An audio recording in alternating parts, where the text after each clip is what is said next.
Hey all, welcome to episode 17 of Right Reason. This is an impromptu, informal session today. I wanted to get something on tape about just philosophy discussion, just a chat here in the office about, the huge questions of life. Have with me Gianni, one of our fellow media dayers here. And she's going through some philosophy stuff and academics, I guess. So we thought we'd sit down and have a chat about what's happening on campus, what are the things people are talking about or reading about, what are the things being taught, and sort of what would a classical philosophy take on those things look like, perhaps. What's on your mind? So with the multiple theories that are like going around, I just had to look them up to remind myself, but like Iris Marion Young, like her 5 Faces of Oppression, and then like the Veil of Ignorance by John Rawls. Although those are theories that are like put in place to kind of give us another view on like how life would be if we were to use these rules. Although we don't use them now, do you think, I guess like the average person in their everyday life should refer to these to like make the right decisions or to kind of check how they're acting towards other people in like in that sense? Just for the viewer, what are the rules? Just like in a summary. For the Veil of Ignorance, that's when you basically strip yourself of your identities, your race, what class you are, and you don't know where you're going to end up in life. And you're supposed to construct the world from there. So, for example, I wouldn't know if I would end up rich or poor, black or white, or Hispanic or anything. So then I would construct the world. So you would basically make sure everyone would be at least like well off to a certain extent. But so the rule is to construct society that has those rules baked in it? Is that the point? Or are you saying for us to live as a life of a human being and succeed and find happiness, we should adopt those rules and not have the frameworks of race or class? I think the second option. So what you're saying is so the truth is obviously like, and I was saying this before off camera, that like one of my blind spots / advantages and strengths is that I haven't read a lot of modern philosophy, because it's a blind spot obviously because it's something somebody said that maybe has relevance in what's happening right today. But the strength of not having read something is you're only going to read something in a limited lifespan of your life. Mm-hmm. And I made it a strong emphasis to read the most impactful things. Mm-hmm. And so I obviously haven't read these rules, but from what you're saying, it sounds like there are 2 narratives of success that are being advocated in today's philosophy / meta-ethics culture, let's call it that way, in academia. One is to strongly adopt the class race facets and see people through those facets, which is hugely awful, I think, in so many different ways. But what you're saying is there's another theory which wants people to sort of lessen their interest in those facets and just look at people as people. Mm-hmm. And is that a good thing to do that? Yeah. Mm-hmm. If that's the question, is it a good thing to be less color conscious? Yeah. I mean, like that kind of was the whole dream, right? Mm-hmm. And I've been shocked because when I was in college and high school, that's all that anybody talked about from a cultural direction in America, socially, idealistically, where we should be going as a people, was all about less race, less social divides, less cultural barriers.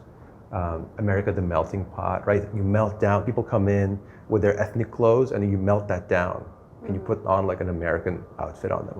Literally Henry Ford in the early 20th century would have his workers, there was literally a day he'd have them come in wearing their ethnic clothes, like Irish, German, you know, Libyan and African, and he would like have them like change into like a neutral outfit, that like go like through like a ritual bath and come out like an American suit out.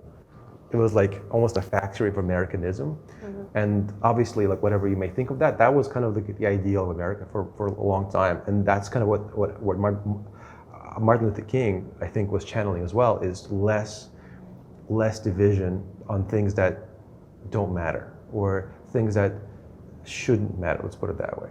And then as I kind of left the academia, I went into the workforce. I discovered that the next generation is being taught the opposite of like more race, more like it's really important what I look like, what my color is. And like our phones get like emojis with our skin color in them.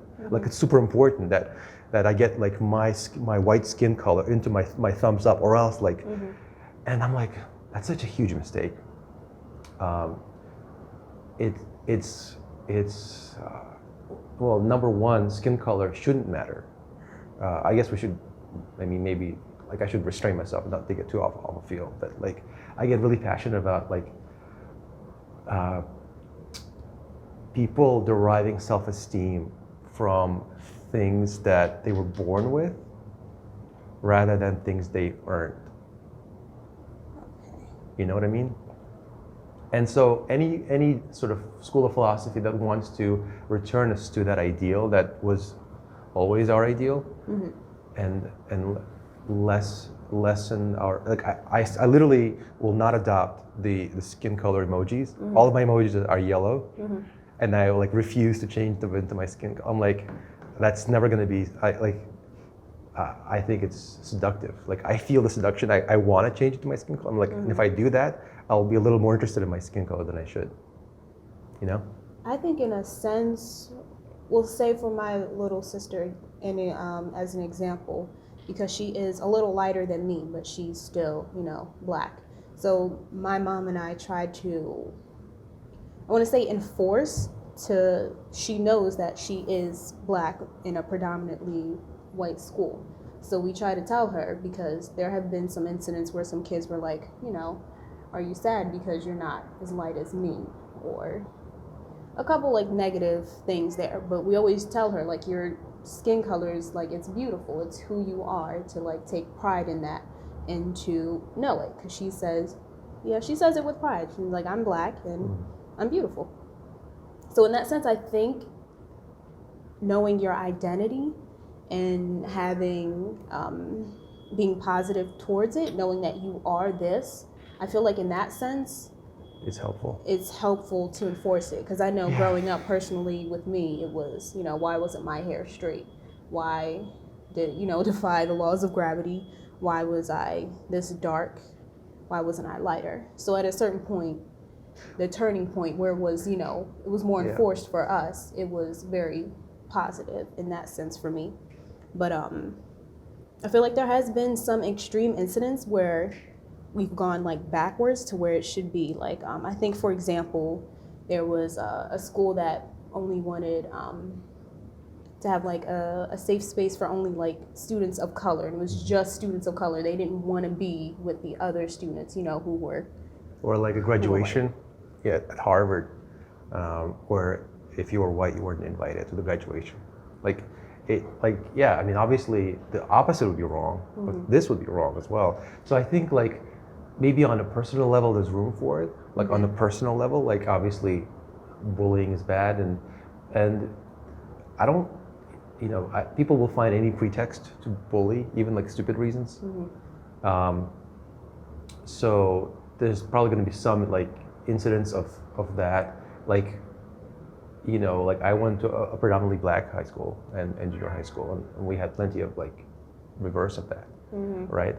It's just a matter of like mob dynamics. When kids get into a majority of some sort, they want to like exercise power, and they want to exercise like brutality. Bullying starts to become a thing. And what are the ways you can bully? You abuse people based on not even what you believe, but like what they think they're afraid of hearing. You know what I mean? Like it's what you watch movies about. So you're like, maybe I'm just 14. I don't really know anything, but maybe they'll be hurt by me saying this. I'll say it. I don't even know what it means. Mm-hmm. And so people say stuff like stupid stuff like that all the time, and there's maybe some room for like some ethnic strength in that sense, but certainly not in like the grown-up world. Is kind of I think what I'm trying to say. As soon as we grow up and like okay, like we just don't judge people on the basis of their color, and we want to judge them on the merit of their character. That should be the ideal. It should be. Should Keyword be. is should Yeah, be. Yeah. I mean, obviously, like there's gonna be nuances on that, but the question is, should it be? And what I've seen in the last couple of years is the should has gone away. That's kind of scaring me because now it's like, I've even heard people say that to try to advocate for color blindness is itself a form of racism. So like, there's all kinds of nonsense. But anyway, that's not really philosophy per se anymore. But there is some philosophy in the back of that, which is that people perceive truth differently based on their background. And that's like pure philosophy, that's pure epistemology, right? Like postmodernism, multiculturalism, Kant. Have you read any Kant? Yeah. Immanuel Kant, right? Yeah. I mean, he's not pleasant or easy. He's awful to read, but that was pretty difficult to. But he's kind of the founding father of this idea that the lens that you're born with are inescapable, and he kind of led to this destruction of what is really important to me, which is classical philosophy, which is that all people, no matter their color, obviously, no matter their race, all people have a direct access to the truth of the world. Mm-hmm. All they have to do is just study it and analyze it.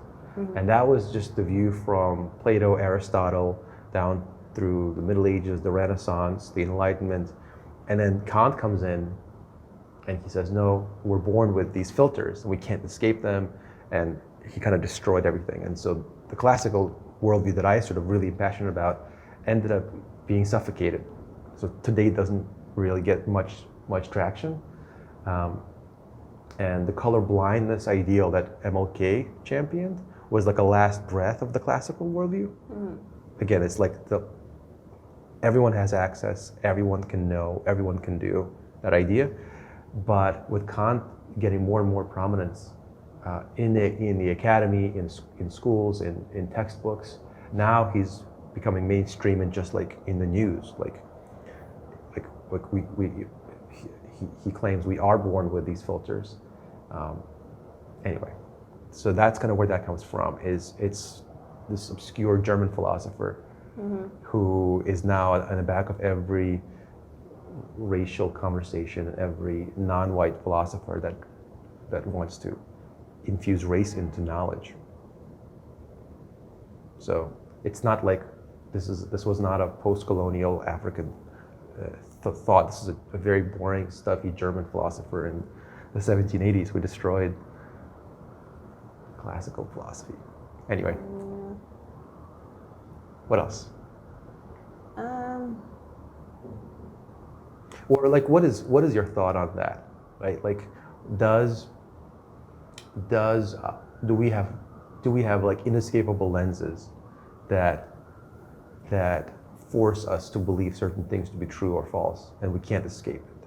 And that you have different ones from me, and I have different ones from you, and there's nothing we can do about changing them, and we see the world only through them. Have you seen that, first of all, in sort of the wider culture? I think I have. So how I view the world is inescapable, and it can never be changed. I feel like I'm 50-50 on that. But you've seen it being like spread and talked about. Yeah. If not you personally fully buying into it. But even you're 50% of yourself into it, which is a lot. Yeah, because I feel like, I might go back to race on this one, but I feel like growing up, I have experienced not direct, but like indirect racism. Because my grandmother, she was well off, so she was able to move to a predominantly white area. So when we would come up and visit, we would be like aliens coming to like Earth. So, but it has changed. So it's not the same anymore. So I feel like it can change, but I feel like it's always gonna be there, because I could be very successful as a black woman, but still encounter those moments where it's like, Yeah. So that's obviously true. But Yeah. but will you do you see 2 + 2 = 4 differently than I do? Is the 4 that you find different from my 4? Or like if we observe science together, if we do chemistry, economics, history, if we just do life world stuff, knowledge, right? Epistemology. Does knowledge coming into our brains differ by the virtue of all these facets, race, class, etc.? Because they would say yes. They would say that just by the virtue of different race, people have different knowledge. So it's not about prejudice and abuse and all that. It's more like, even if say there were no prejudice, no racial discrimination, anything like that, right? Just by the fact of one person being from Africa, one person being from Russia, would mean they would see the same thing differently. And they couldn't see the same thing in the same way. I feel like that's a yes. Maybe. So here's, I get really passionate about this. I feel like I want to say no, but then I feel like it's a yes at the same time. It depends on the situation. I need like an example, like straightforward. Here's like a very like simple way, in my experience, a simple way to disprove it. That it's clearly a no. That you and I can communicate means that it's a no. By definition, right? If you and I meant different things by the same word, if you said 4 and you said something that's conditioned from your background or whatever, and my 4 was conditioned from my background, I said 4 and you said 4, and we would mean very different things, we really wouldn't even be able to communicate. So all the words we've used have the same meaning in my mind and in your mind. All the things we just talked about, all these words have the same meaning. That's why we know, like when I say something, and you know what I mean by that when I say the word something, or when I say phone, right? So on like the deepest level of knowledge, raw human knowledge, we have exactly the same knowledge. Otherwise, we just couldn't, you couldn't communicate to a bird because you don't have the same contents of knowledge. The bird's got a brain too, right? But it doesn't have the knowledge, and the word phone doesn't mean anything to it. Or it might mean something different from what you mean by it. So human communication disproves Kant, and it's so obvious and so simple, but it's too obvious and too simple.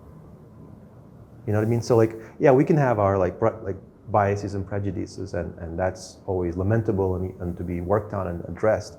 But what's hopeful and encouraging is at the bottom of it, we're 2 human beings. Yeah. And if we couldn't have the same understanding, we couldn't even talk to each other. I can see So that. we couldn't talk to a Neanderthal if a Neanderthal came from the Stone Age, because the Neanderthal wouldn't be able to think and process knowledge in the same way that you and I can. So that's maybe a hope for you to think about what's happening in the culture today, and realize that underneath the divisions and all that stuff that's going on, humanity is the same. Human nature is the same.